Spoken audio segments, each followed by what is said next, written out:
जय राधा माधव कुंज बिहारी।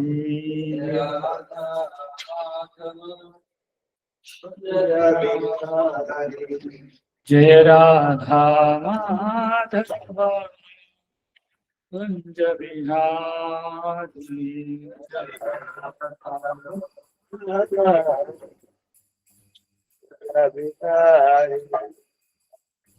गोपी जन वल्लभा गिरिवरधारी।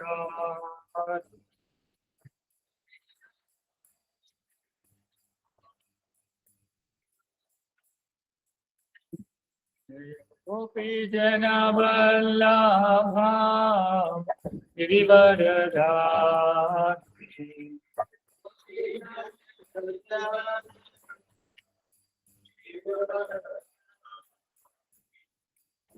यशोदनन्दन व्रज जनरञ्जना।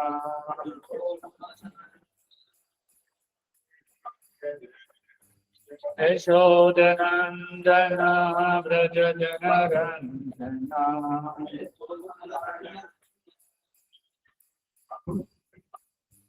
यमुना तीरा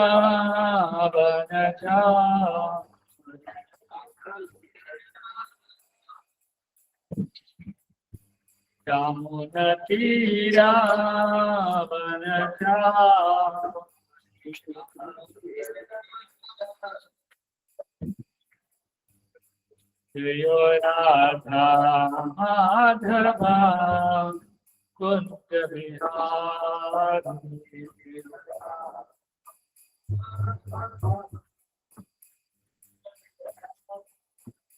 जय राधा माधवा कुंज बिहारी।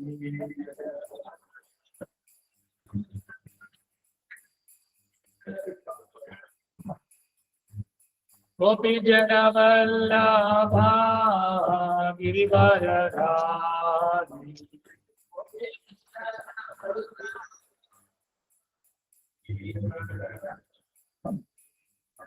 गोपी जन वल्लभा गिरिवरधारी।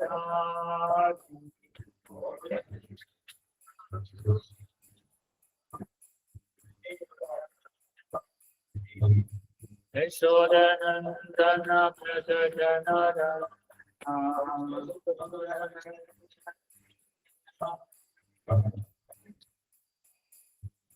यशोदनन्दन व्रज जनरञ्जना।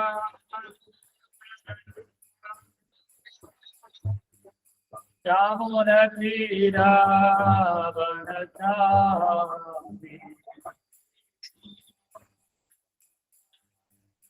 यमुनतीरावनचारि।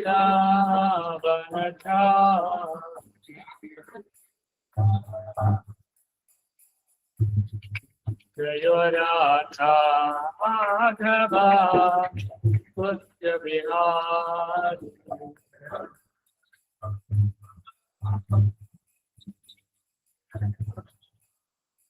जय राधा माधवा कुंज बिहारी।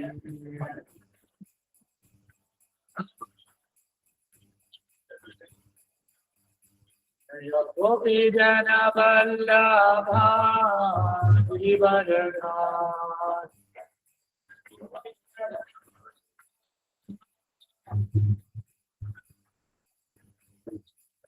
गोपी जन वल्लभा Girivardhari.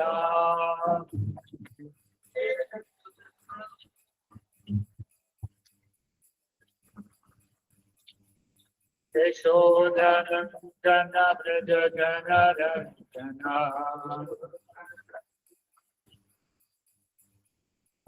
यशोदनन्दन Vraj जनरञ्जना।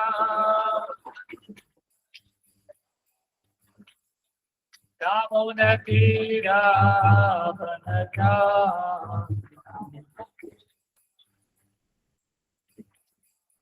यमुनतीरावनचारि।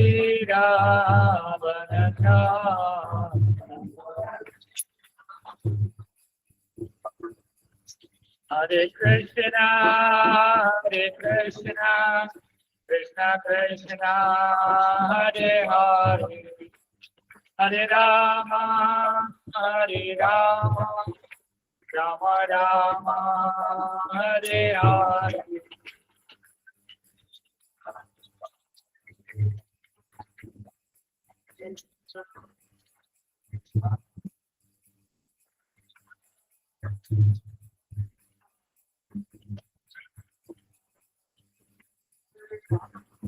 Hare Krishna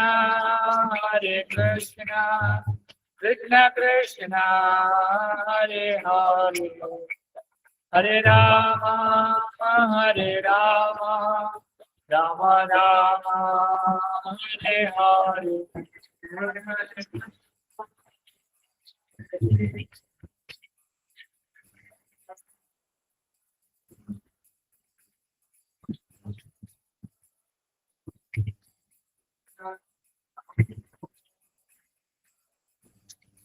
Hare Krishna Krishna Krishna Hare Hare Hare Rama Rama Rama Hare Hare.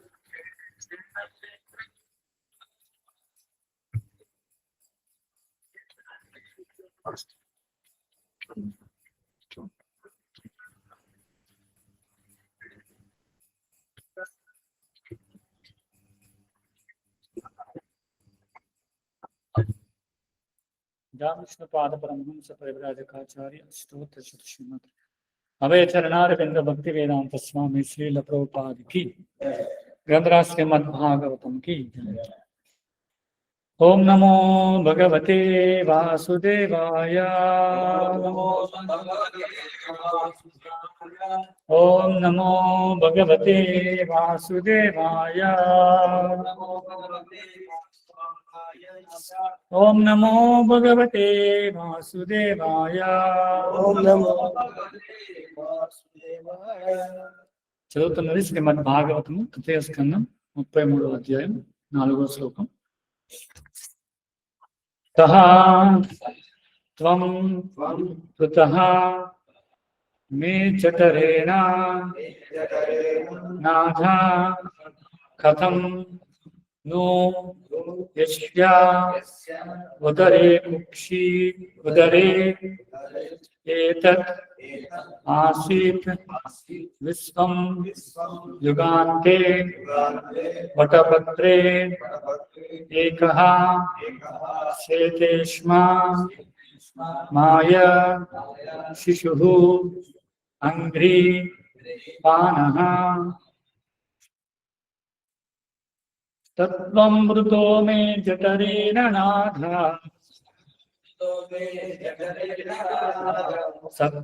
सत्त्वमृतो मे जठरेण नाथ कथं नु यशोधरैतदासीत् कथं न यशोधरैतदासीत् विश्वं युगान्ते वटपत्र एकः विश्वं युगान्ते वटपत्र एकः शेते स्म माया शिशुरङ्घ्रिपाणः शेते स्म माया शिशुरङ्घ्रिपाणः सत्त्वमृतो मे जठरेण नाग कथं नु यशोधरैतदासीत् विश्वं युगान्ते वटपत्र एकः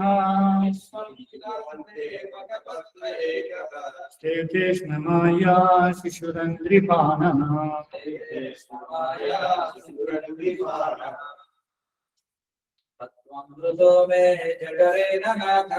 सत्त्वमृतो मे जठरेण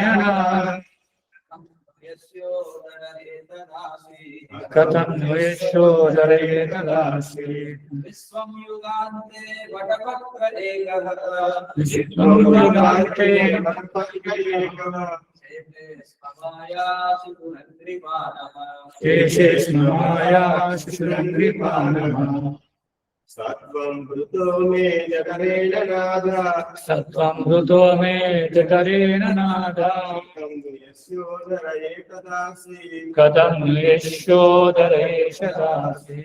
విశ్వం యుగాంతే వటపత్ర ఏకః విశ్వం యుగాంతే వటపత్ర ఏకః శ్వేతే స్మమాయా శిశురంగ్రిపాణః సత్వం హృతో మే జఠరేణ నాద కథం యశోదరయేతదాసి విశ్వం యుగాంతే వటపత్ర ఏకః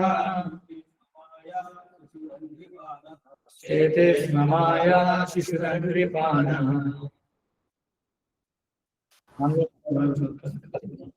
సత్వం భృతో మే జఠరేణ నాథ సత్వం హృతో మే జఠరేణ నాద కథం ను యస్యోదరయేతదాసిత్ కథం యశోదరయేతదాసి విశ్వం యుగంతే వటపత్ర ఏకః విశ్వం యుగాంతే వటపత్ర ఏకః శ్వేతే స్మమాయా శిశురంగ్రిపాణః శ్వేతే స్మమాయా శిశురంగ్రిపాణః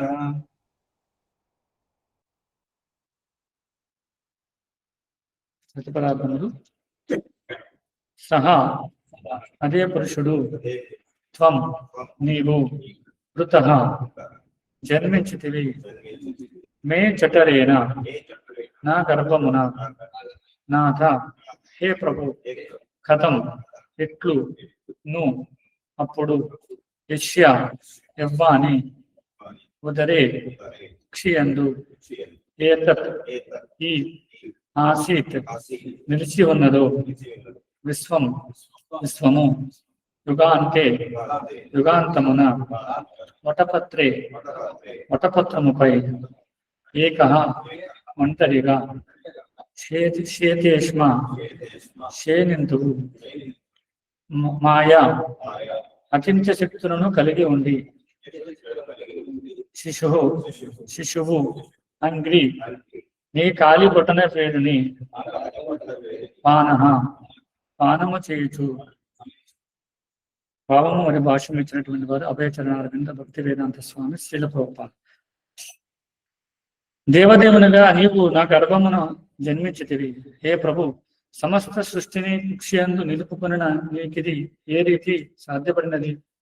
యుగాంతమున నీవు వటపత్రముపై శయనించి శిశువు వలె కాలి బొటన వేరుని పానము చేతు కనుక అది సాధ్యమైనట్టు దానికి సమాధానము కలదు. భాష్యము. ప్రళయ సమయమున భగవానుడు ప్రళయ జలమునందు తేలియాడు వటపత్రమును శయనించు శిశువుగా కొన్ని మార్లు దర్శనమిచ్చుచున్నాను కనుకనే దేవోహితి ఇట్లు పలుకుతున్నది. నా వంటి సాధారణ యువతి గర్భమున నీవు నిలుచుట ఆశ్చర్యకరమేమీదు కాదు. వటపత్ర సాయిగా నీవు ప్రళయ జలమందే తేలియాడుతుంది కనుక నీవు నా గర్భమున నిలుచుట అద్భుతము కానే కాదు. ఈ భౌతిక జగమునందు సంతానం నడు అమిత ఇష్టము కల వారితో కలిసి జీవితం అనుభవించటకే వైవాహిక జీవితమును స్వీకరించే వారులు దేవదేవుని తన పుత్రునిగా పడేయవచ్చునని నీవు మాకు బోధించితివి. భగవానుడే స్వయముగా తన కాలి బొటన వేరుని పానము చేయుట మాత్రము పరమాత్మకమై విషయము. సమస్త యోగులు మరియు భక్తులు తమ శక్తిని అంతటినీ కర్మలన్నింటినీ శ్రీకృష్ణ భగవాని పాదపద్మ సేవ యందు వినియోగించుడు కనుక ఆ పాదపద్మ బొటన వేళ్ల యందు ఏదో దివ్యానందం ముండియే తీరబడును. భక్తులు సదా వాంఛించు ఆ అమృతమును ఆస్వాదించుటకే భగవానుడు తన కాలి బొటన వేలని పానము చేయదు. తన యందు ఎంతటి దివ్యానందం కలదనుచు భగవానుడు కొన్ని మార్లు తానే ఆశ్చర్యకితుడయ్యుచున్నాను. తన శక్తిని ఆస్వాదించుతూ కొన్ని మార్లు అతడు రసాస్వాదనము చేయని గ్రహించును.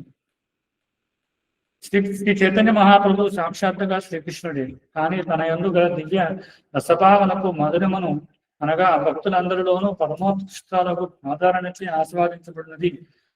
ఆస్వాదించుటకు ఆ దేవదేవుడు భక్తుల రూపమున అవతరించను. ఓమజ్ఞానతిమిరంగస్య జ్ఞానానందచరాయ చక్షుర్మిలితం తస్మై శ్రీ గురవే నమః. వందేహం శ్రీ గురో శ్రీయుతాపదకమలం శ్రీ గురోన్ వైష్ణవాంశ శ్రీరూపం సాగరజాతం సహగణ రఘునాథాన్వితం తం సజీవం సాద్వైతం సావధూతం ప్రజం సైతం కృష్ణ చైతన్య దేవం శ్రీ రాధాకృష్ణ పాదాం సహగణ లలితా శ్రీ విశాఖామృతాం చ నమో విష్ణుపాదాయ కృష్ణ ప్రేష్ఠాయ భూతలే శ్రీమతే భక్తి వికాస స్వామి తనామి. నమో విష్ణుపాదాయ కృష్ణ ప్రేష్ఠాయ భూతలే శ్రీమతే భక్తి వేదాంత స్వామి తనామి.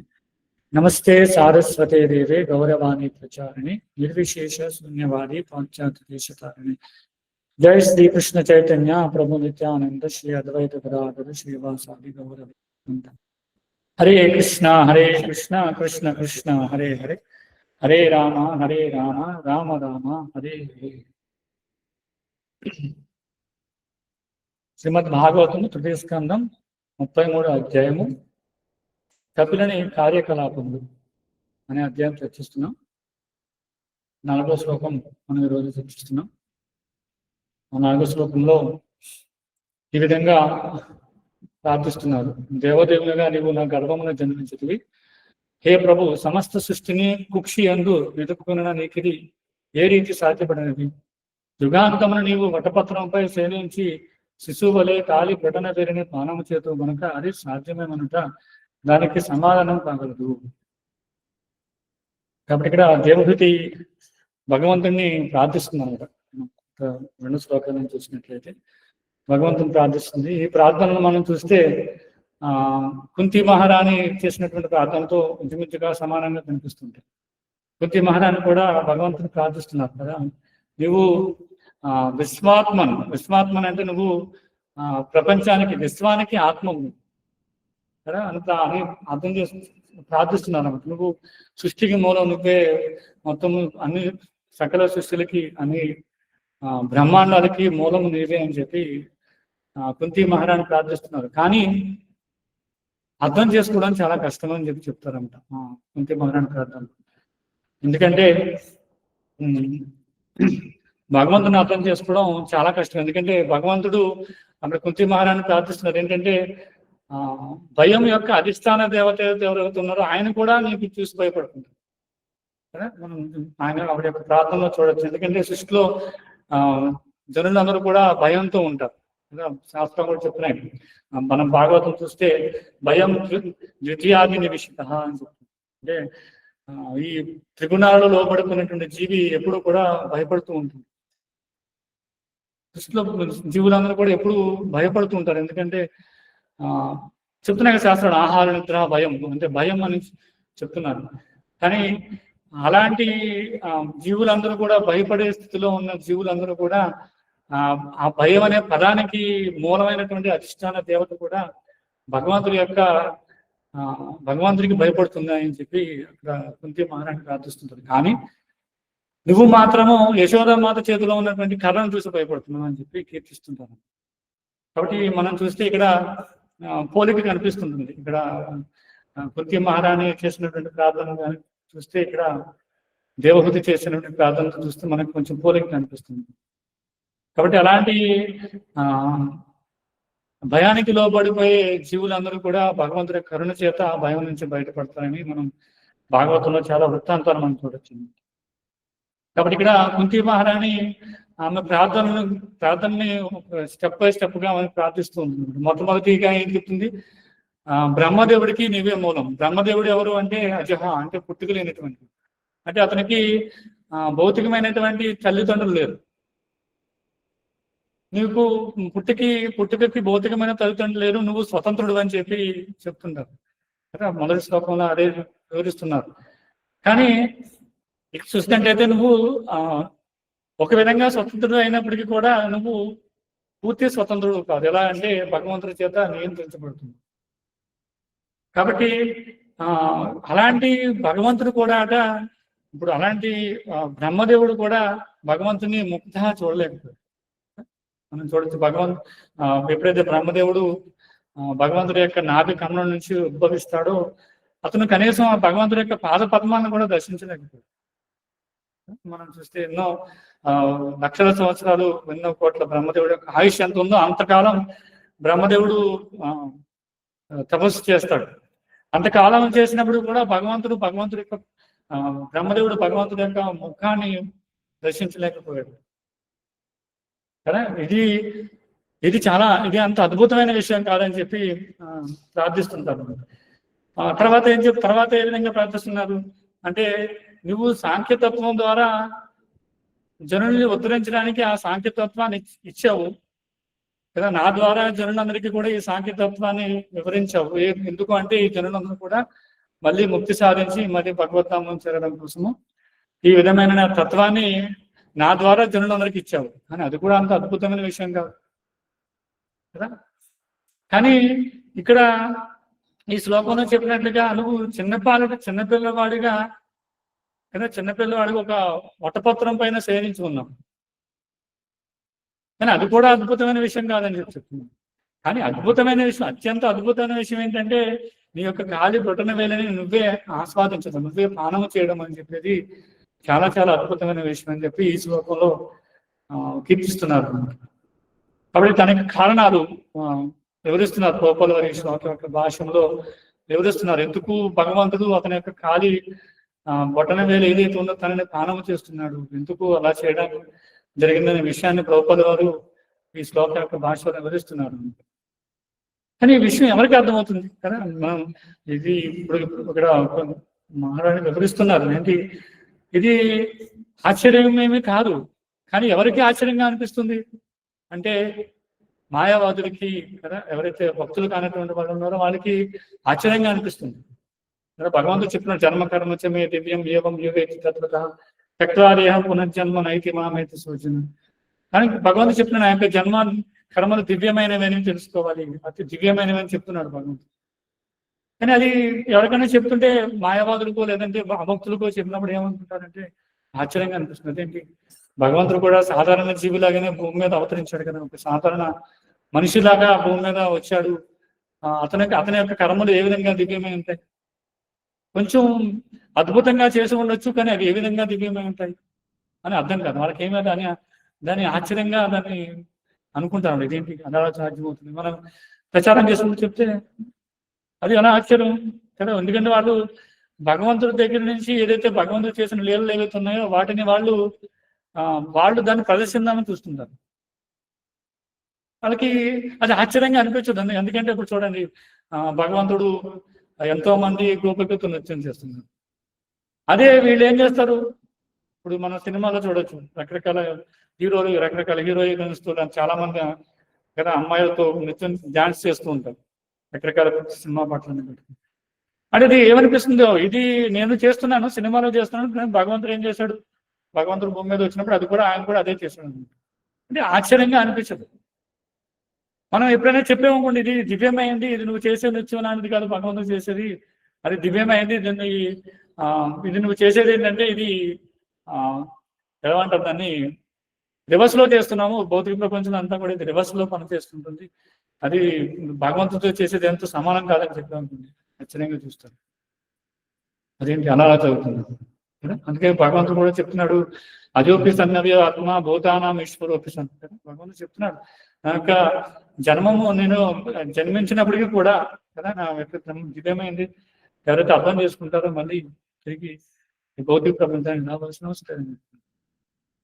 కాబట్టి మనం చూస్తే ప్రభుపాద వారు ఈ యొక్క భాష్యంలో వివరిస్తున్నారు అన్నమాట. ప్రళయ సమయమున భగవానుడు ప్రళయ జలమునందు తేలియాడు వటపత్రమున శ్రేయించి శిశువుగా కొన్ని మార్లు దర్శనమిచ్చుతుంది కదా. మనం చూస్తే శ్రీమద్ భాగవతం 12వ స్కంధంలో చూసినట్లయితే దీని యొక్క వివరణ ఉంటుందన్నమాట.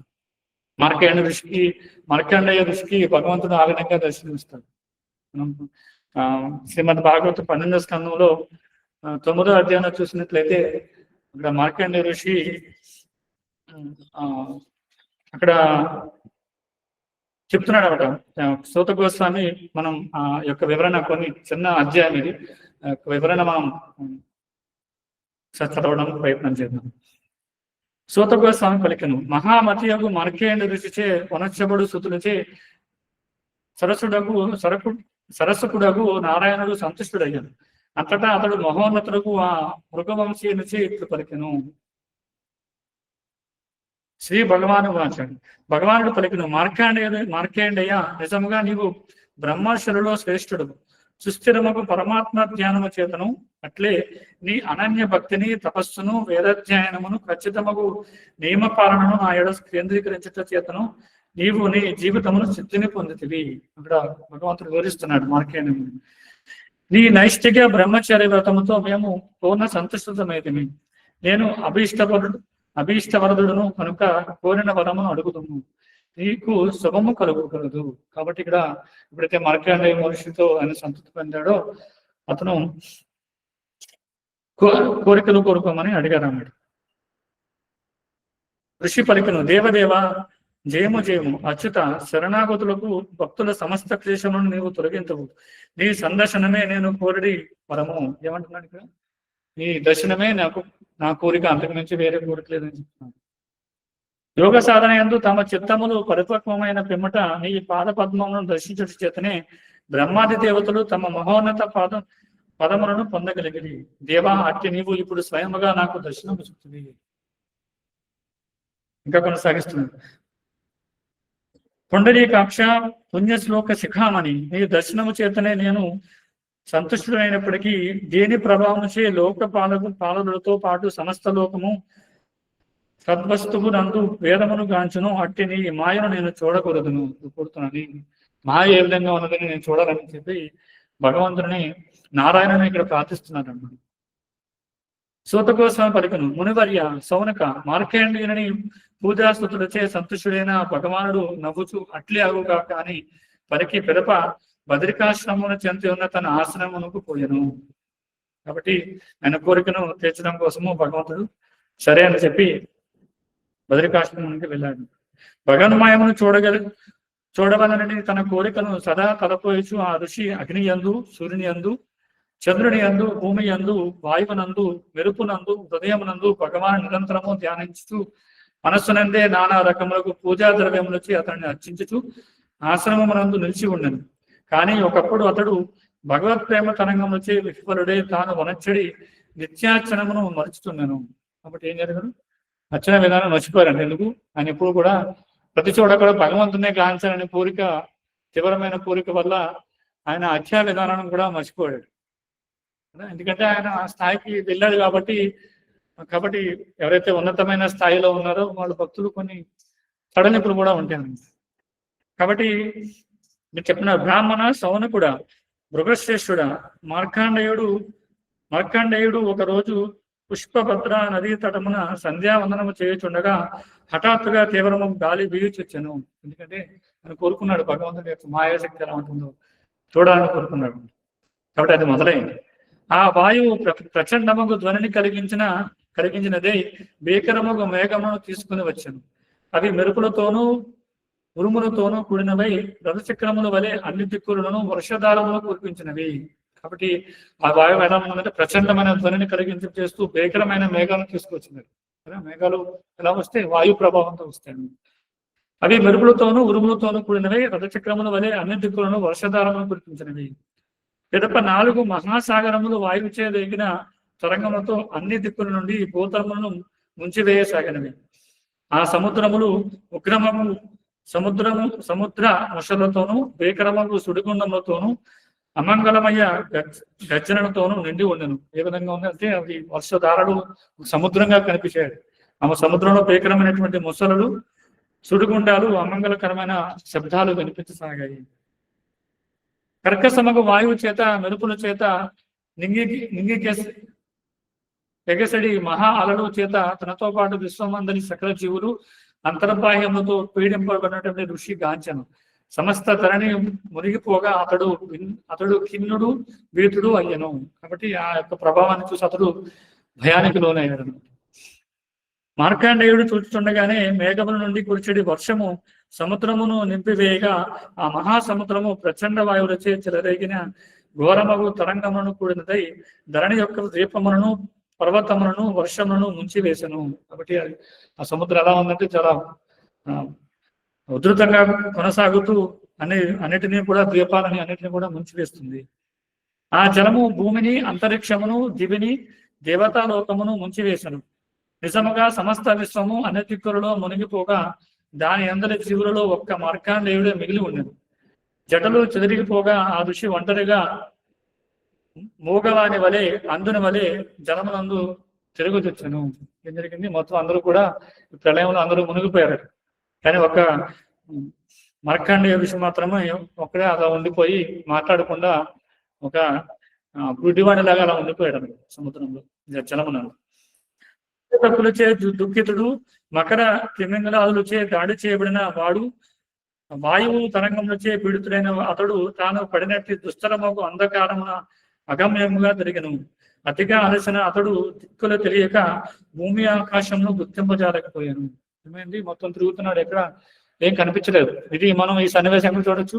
ఎప్పుడైతే సృష్టి ఆరంభంలో బ్రహ్మదేవుడు వస్తాడో అప్పుడు ఇదే పరిస్థితి కనిపిస్తుంది. ఏమైనా చీకటిగా ఉంటుంది, ఏమి కనిపించదు.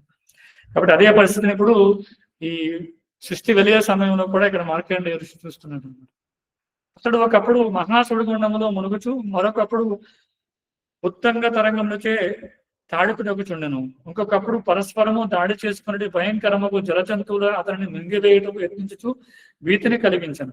ఒకప్పుడు శోకమును, మోహమును, దుఃఖమును, సుఖమును లేదా భయమును అతడు అనుభవించుచున్నాను. మరొకప్పుడు ఎంతటి ఘోరమైన రోగమును, బాధను అనుభవించుచునగా మరణానుభూతిని అతడు పొందెను. అతని యొక్క పరిస్థితి ఇక్కడ వివరిస్తున్నారు. విష్ణుమాయచే ఆవరింపబడిన చిత్తముతో మార్కండేయుడు ఆ జల ప్రళయంలో తిరుగుతుండగా కోట్లాను కోట్ల సంవత్సరములు గడిచిపోయింది. కోట్లాను కోట్ల సంవత్సరాలు గడిచాయండి ఈ పరిస్థితిలో. జలమునందు తిరుగుచు ఒకసారి ఆ బ్రాహ్మణుడు ఒక చిన్న ద్వీపమును, దానిపై ఫలపుష్పభరితమైన కోమల వటవృక్షమును గాంచెను. కాబట్టి అక్కడ ఏం చేశాడు? ఇలా తిరుగుతూ కోట్లాను సంవత్సరాల తర్వాత ఒక చోట చిన్న దీపం కనిపించింది. దానిపైన ఫలపుష్పభరితమైన కోమల వటవృక్షం ఒకటే కనిపించింది. ప్రళయ సమయంలో అందరూ అన్ని జీవులు కూడా మునిగిపోయాయి, కానీ ఒక వృక్షం మాత్రమే మిగిలి ఉందని చెప్తుంది. ఎందుకంటే అదంతా భగవంతుడి యొక్క నిర్ణయం. భగవంతుడు ఆ విధంగా లీల చేయాలనుకున్నాడు కాబట్టి అది జరిగిందని చెప్తున్నారు. మనం ఇదే వృత్తాంతాన్ని ఎప్పుడైతే ఇప్పుడు అది కృష్ణుడు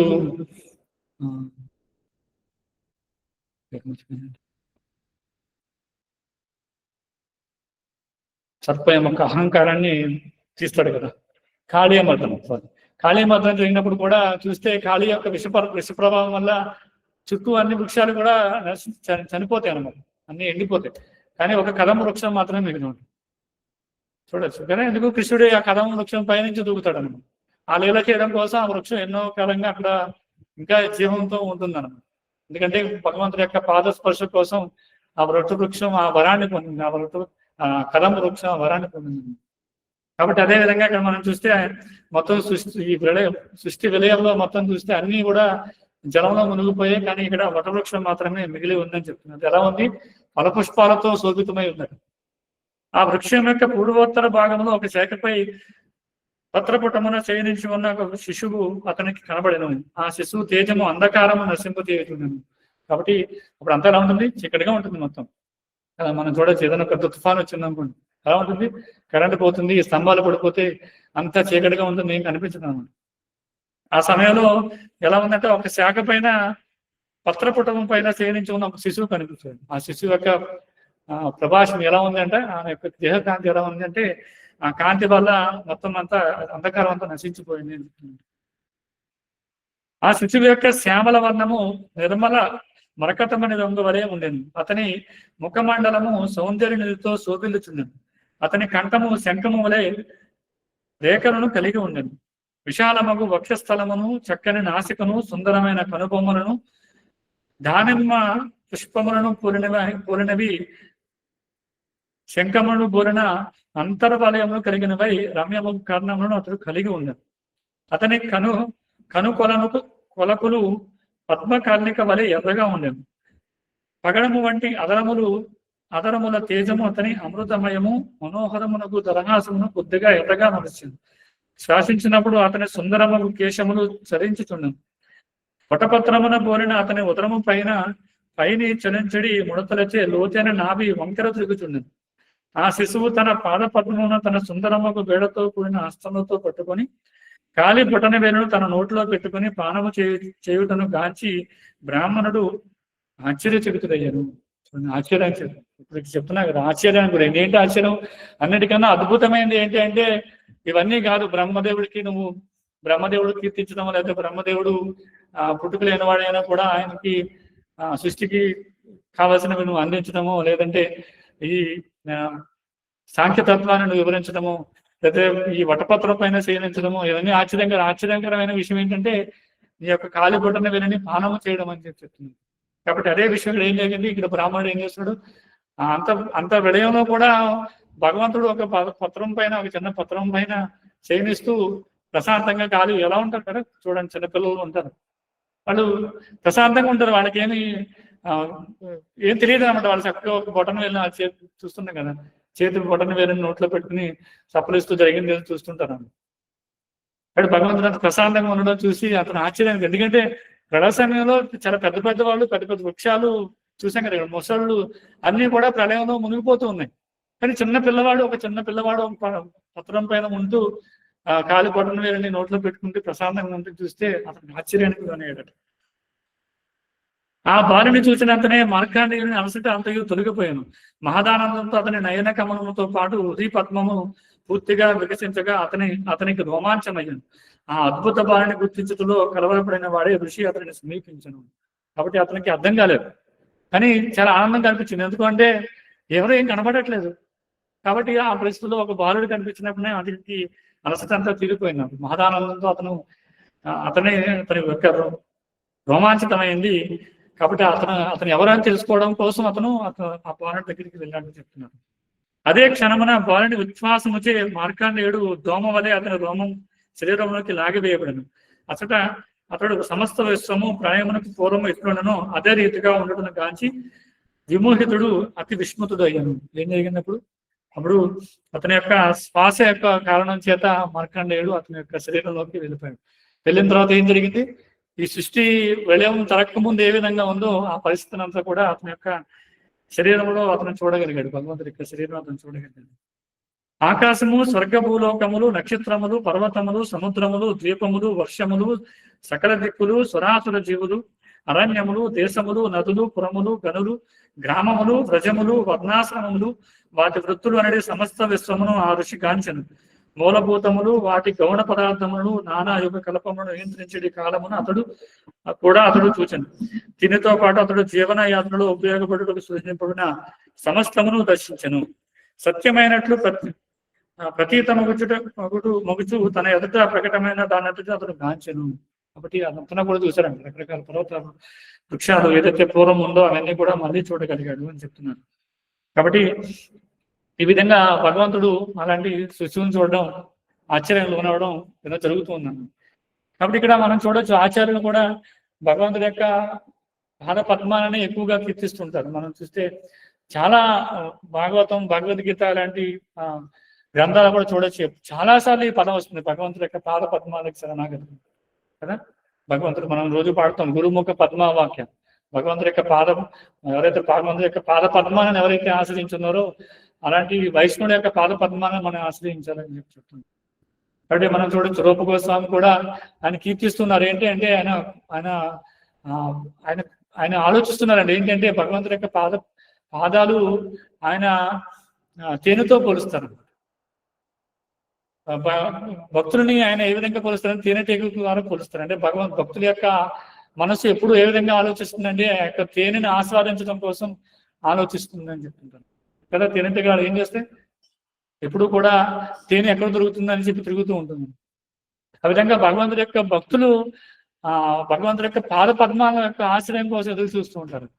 మనం లక్ష్మీదేవిని చూడొచ్చు, నిరంతరం క్రమం తప్పకుండా నిరంతరం ఎప్పుడు ప్రతి సెకండ్ కూడా భగవంతుడి యొక్క పాద పద్మ సేవ చేస్తూ ఉంటుంది కదా, మర్దన చేస్తూ ఉంటుంది. అంటే భగవంతుడి యొక్క భక్తులు ఎప్పుడు కూడా ఆయన యొక్క మనసు ఎప్పుడు కూడా భగవంతుడి యొక్క పాద పద్మాల పైన కేంద్రీకరిస్తారు అని చెప్తున్నారు కదా. మనం చూడొచ్చు, ఇక్కడ మనం చూస్తే బిల్వమంగళ ఠాకూర్ కూడా ఆయన యొక్క రచనలో దీన్ని వివరిస్తున్నారు. ఇక్కడ ఏం చెప్తారంటే శ్రీకృష్ణ కర్ణామృతం అనే గ్రంథంలో బిల్వమంగళ ఠాకూర్ గారు రచించినటువంటి ఒక శ్లోకంలో ఏం చెప్తారంటే, పాదారవింద మధురాం మధురాం కదంతే వదామి పత్ర సరసి విహరాన్ మురారి మత్తే కదా భవసి మత్తమతే మరేనా తత్తే కదా విభవతే వదనం స్మరామి అని కీర్తిస్తున్నారు. ఓ మురారి, నీ పాదార గంధాల మాధుర్యాన్ని, నీ కథా మాధుర్యాన్ని నా నాలుక రుచి చూస్తుంది. ఎప్పుడు నేను ఆ మాధుర్య మతంతో మత్తుగా మారుతాను అని చెప్పి కీర్తిస్తున్నాను. అక్కడ బిల్వమంగళ ఠాకూర్ ఆయన రచిస్తారు.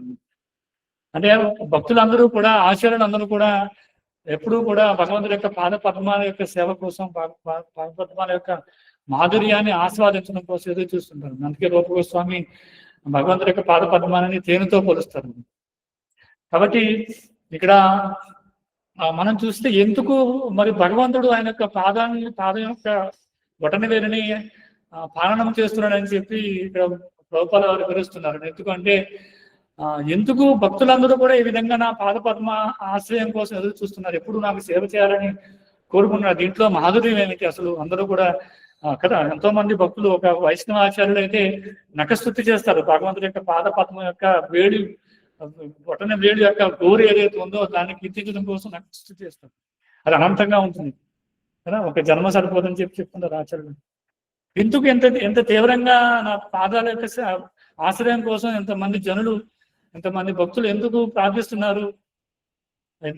కోట్ల మంది జీవులు ఎందుకు నా పాద పద్మ ఆశ్రయం కోసం ఎదురు చూస్తున్నారని చెప్పి భగవంతుడికి ఒక ఆలోచన వచ్చి, ఎందుకు దీంట్లో ఏ విధంగా రుచి ఉందని తెలుసుకోవడం కోసమట ఆయన యొక్క సొంత పాదం యొక్క బొటన వేలిని ఆయన రుచి చూస్తారు. చాలా మంది భక్తులు కీర్తిస్తున్నారు భగవంతుడి యొక్క పాద పద్మాల గురించి. ఎందుకు ఈ విధంగా భక్తులు దీన్ని కీర్తిస్తున్నారు, ఎందుకు ఇలా చేస్తున్నారు అని చెప్పి ఆలోచన వచ్చి దాన్ని భగవంతుడే నేరుగా అతని యొక్క పాద పద్మాలని చూడండి. ఇప్పుడు మనం చూస్తే పాండవులు ఎన్నో రకాల కష్టాలకు లోనయ్యారు. స్వయంగా కృష్ణుడే పక్కన ఉన్నాడు, ఎన్నో కష్టాలకి వాళ్ళు లోనయ్యారు, ఎన్నో కష్టాలు అనుభవించారు, ఎన్నో సంవత్సరాలు కష్టాలు అనుభవించారు. ఎక్కడ ఒక భగవంతుడి యొక్క సమక్షంలో జరుగుతుంది కదా. ఒక అత్యున్నతమైన వ్యక్తి పక్కనే ఉండగా పక్క వాళ్ళు ఎవరైనా దుఃఖంలో ఉన్నప్పుడు ఏమంటారు? అదే నువ్వు ఉండగా ఎందుకు అలా బాధలు పడుతున్నారు కదా. ఇప్పుడు మనం రాముడు ఉన్నప్పుడు పరిస్థితి మనం చూసినట్టయితే, రామరాజ్యంలో రాముడు ఉన్నప్పుడు ఎవరికి దుఃఖాలు లేవు కదా. ఒక చిన్న కుక్క కూడా ఆయన దుఃఖం లేకుండా చూడగలిగారు. ఎవరిని కూడా మొత్తం రాజ్యంలో అందరూ కూడా చాలా సుఖ సంతోషాలతో ఉండేవారు, అందుకే రామరాజ్యం అంటారు. కానీ కృష్ణుడు పక్కనే ఉన్నాడు. పాండవులు ఎప్పుడు ఎన్నో సంవత్సరాలు ఆ దుఃఖాన్ని అనుభవిస్తూనే ఉన్నారు. ఎందుకలా జరిగిందంటే కృష్ణుడు వాళ్ళకి అవకాశం ఇచ్చాడు. ఆచార్యులు చెప్తున్నారు. ఎందుకు అంటే అలాంటి పరిస్థితుల్లో కూడా భక్తులు ఏ విధంగా ఉంటారు అని చూపించడం కోసం ఆ విధంగా వాళ్ళని ఆ పరిస్థితుల్లో పెట్టాడు అని చెప్తున్నారు. కానీ పాండవులు అలాంటి పరిస్థితుల్లో కూడా భగవంతుని వచ్చిపోలేదు కదా. ఆయన యొక్క పాద పద్మానికి శరణ పొందారు ఎప్పుడు కూడా. ఎప్పుడు మనం మహాభారతంలో ఏ ఒక్క సన్నివేశంలో కూడా పాండవులు కృష్ణుడు కాదు, కృష్ణుడికి విభిన్నంగా ఎప్పుడు వాళ్ళు ప్రవర్తించలేదు కదా. ఎప్పుడైతే యుద్ధం ఆసనమైందో యుద్ధ సమయంలో కూడా, అంటే యుద్ధం జరిగినప్పుడు కృష్ణుడు అడుగుతాడు, నేను కావాలన్నా సైన్యం కావాలా? ఏమంటారు? మీరు కావాలని చెప్తారు, సైన్యం అవసరం. కానీ అక్కడ కౌరవులు ఏం చేశారు? సైన్యాన్ని చూస్తే, ఎందుకంటే చాలా పెద్ద సైన్యం, మాకు సైన్యం పెరుగుతుంది, శక్తి పెరుగుతుంది అని చెప్తుంది. అంటే భగవంతుడికి శక్తి కావాలి కానీ శక్తిమంతుడు అవసరం లేదు కదా. భౌతిక ప్రపంచంలో జీవులు అందరూ ఏం కోరుకుంటారు? లక్ష్మీదేవుని కోరుకుంటారు, నారాయణ అవసరం లేదు కదా. ఇప్పుడు రావణాసుడు ఏం కోరుకున్నాడు? సీతాదేవుని కోరుకున్నాడు, రాముని కోరుకున్నాడు. కాబట్టి అంత క్లిష్ట పరిస్థితుల్లో కూడా పాండవులట వాళ్ళు ఎప్పుడు కూడా భగవంతుడి యొక్క పాద పద్మాలని దూరంగా లేరట. ఇవన్నీ ఆలోచించి భగవంతుడు ఎందుకు ఇలా ఎలాంటి పరిస్థితులు అయినా కూడా భక్తులు ఎందుకు నన్ను దూరంగా ఉంచడానికి, లేదా నా పాద పద్మాన్ని దూరంగా ఉంచడానికి ప్రయత్నం చేయట్లేదు, ఏముంది అసలు నా పాదాల్లో ఏముందని చెప్పి చూడడం కోసమట భగవంతుడు ఏం చేస్తాడు? అతని యొక్క పాదాన్ని, అతని యొక్క సొంత పాదాన్ని అతనే బొటన వేలని నోట్లో పెట్టుకుని ఆస్వాదిస్తాడు అని, అదే పాలనం చేస్తున్నాడని చెప్తున్నాను. ఎందుకు ఏమి జరుగుతుందని చూడడం కోసం. అలాగే రూపాల వారి యొక్క భాష్యం చివరిలో చెప్తున్నారు, చైతన్య మహాప్రభుడు ఆ విధంగానే అవతరించారు కదా. ఎందుకు భక్తులు నా గురించి ఎంత పరితపిస్తున్నారు, ముఖ్యంగా రాధారాణి ఎందుకు ఇంత సేవాభావంతో ఎప్పుడు నా గురించి ఆలోచిస్తూ ఉంది. దీనికి ముఖ్యమైన కారణం ఏంటి అంటే భగవంతుడిగా ఉంటే నాకు ఇది తెలియదు కదా. భగవంతుడిగా ఉంటే నేను ఈ విషయాన్ని గ్రహించలేను. భక్తులు ఎందుకు ఈ విధంగా నా గురించి ఆలోచిస్తున్నారు. ఇప్పుడు చూడండి, తన సొంత బొడన వేలు తను ఆస్వాదిస్తేనే తెలిసింది ఎందుకు అందరూ నాకు శరణాగతి పొందుతున్నారు, ఆ పాద పద్మాన్ని ఆశ్రయిస్తున్నారు అని తెలుసుకోవడం కోసం ఆ విధంగానే భగవంతుడు ఏం చేశాడు, చైతన్య మహాప్రభుగా అవతరించాడు, ఒక భక్తుల రూపంలో అవతరించాడు కదా. ఎందుకంటే ఎందుకు భక్తులందరూ ఇలా ఉన్నారు, ఎందుకు ఇంతమంది ఇన్ని కోట్ల మంది భక్తులు ఎందుకు నా గురించి ప్రయత్నం చేస్తున్నారు, నాకు సేవ చేయాలని పరితపిస్తున్నారు, ఎప్పుడు కూడా పక్కకి వెళ్లకుండా ఆలోచిస్తున్నారు కదా. చైతన్య మహాప్రభు చెప్తున్నారు, ఆశిష్యవా పాదరతాం పినష్టమాం అదర్శనాన్ మర్మహతాం కరోతువా యదా తదావా విదదాతి నంపుటో మత్ప్రాణనాథుష్టం శైవేనాపురం అని. నేను నాకు ఏమి ఇవ్వకపోయినా కదా, మీ కోరికలు తీర్చినా ఇవ్వకపోయినా, నేను నీకు ప్రత్యక్షమైనా అవ్వకపోయినా కదా, లేదంటే నేను తన్నినా కూడా, కాలుతో తన్నినా కూడా, ఏం చేసినా కూడా నేను ఇప్పుడు శరణాగతులు అని చెప్తున్నాను. అలా ఎలాంటి పరిస్థితులు అయినా కూడా భక్తుడు నన్ను వదలట్లేదు. దీనికి కారణం ఏంటి, ఎన్నో కోట్ల మంది భక్తులు కదా. ఎందుకంటే వైష్ణవులే ఎక్కువ ఉంటారు, భక్తులే ఎక్కువ ఉంటారు. అందుకే మనం ఏం చెప్తాం, అనంత కోటి వైష్ణవులు ఉంది అని చెప్తాం. కోట్ల మంది వైష్ణవులు, ఎందుకంటే ఆధ్యాత్మిక ప్రపంచంలోనే జీవులు ఎక్కువ. అంతమంది జీవులు ఎందుకు నా భక్తుల సేవ కోసం ఎదురు చూస్తున్నారు, ఎందుకు ఎంత ప్రేమను చూపిస్తున్నారు అని తెలుసుకోవడం కోసం భగవంతుడు చైతన్య మహాప్రభుగా అవతరించారు. అదే మనం ఈ శ్లోకం చివరిలో రూపాలు వివరిస్తున్నారు.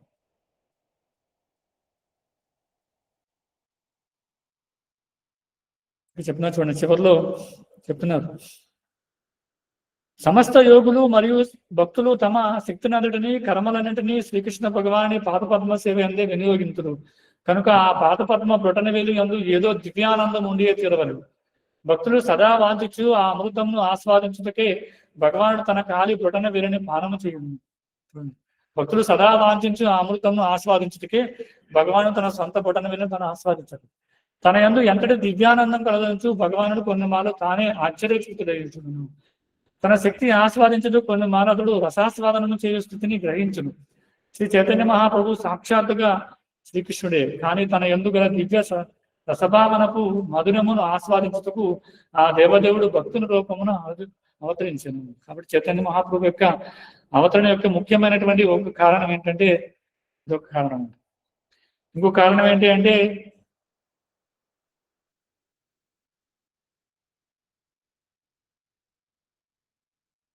తర్వాత మనం చూస్తే ఇక్కడ చెప్తున్నారు, అందుకే చైతన్య మహాప్రభు ఈ విధంగా అవతరించారు, రసాస్వాదనని అనుభూతి చెందడం కోసం అవతరించారని చెప్తున్నారు.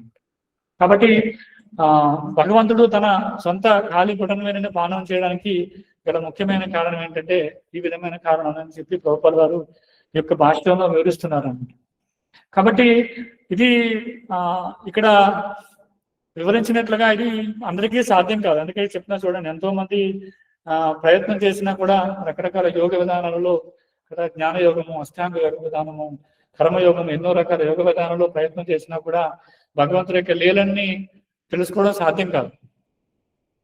అది ఎలా సాధ్యమవుతుందంటే భక్తి యోగం ద్వారా మాత్రమే సాధ్యమవుతుంది. మనం కిందటి 2 అధ్యాయాలు కూడా పూర్తిగా దీని గురించి వివరించుకున్నాం కదా, భక్తి యోగం గురించి, భక్తి యోగం యొక్క అభినేత్యం గురించి వివరించుకున్నాం.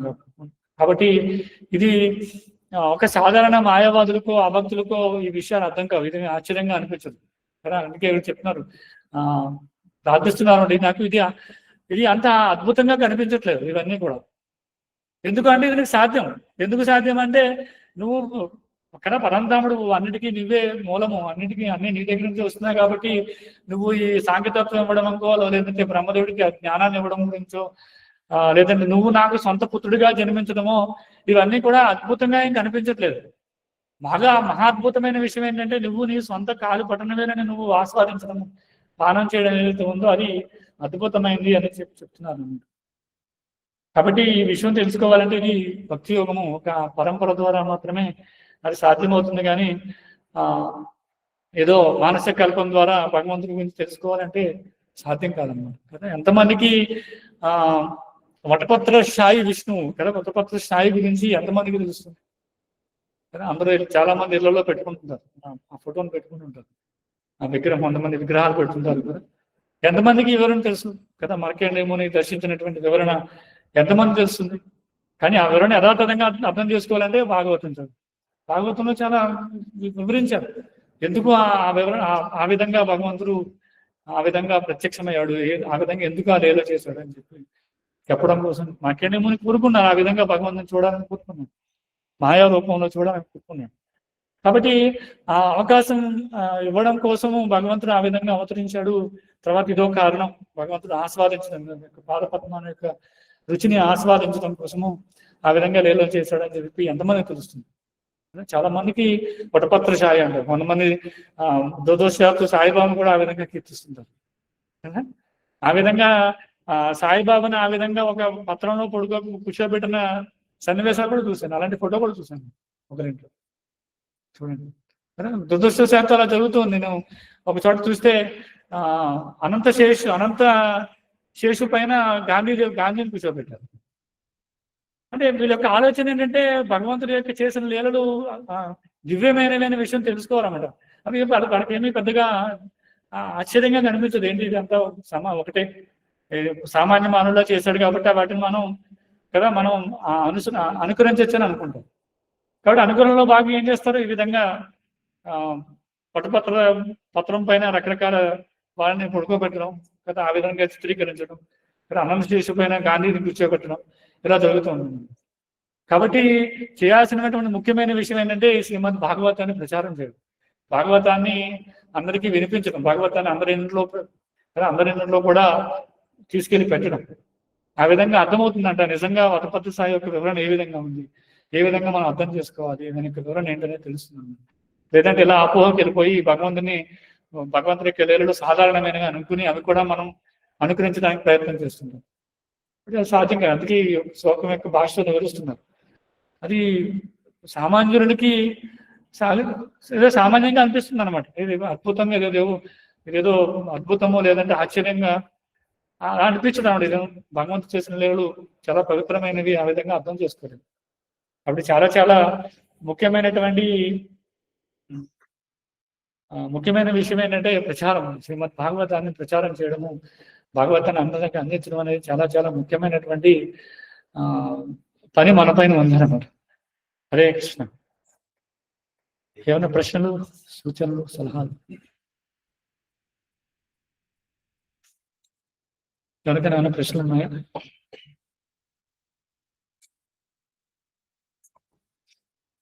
ग्रंथ श्रीमद् भागवतम की जय, जगत गुरु श्रील प्रभुपाद की जय। वांछा कल्पतरुभ्यश्च कृपा सिंधुभ्यैव च पतितानां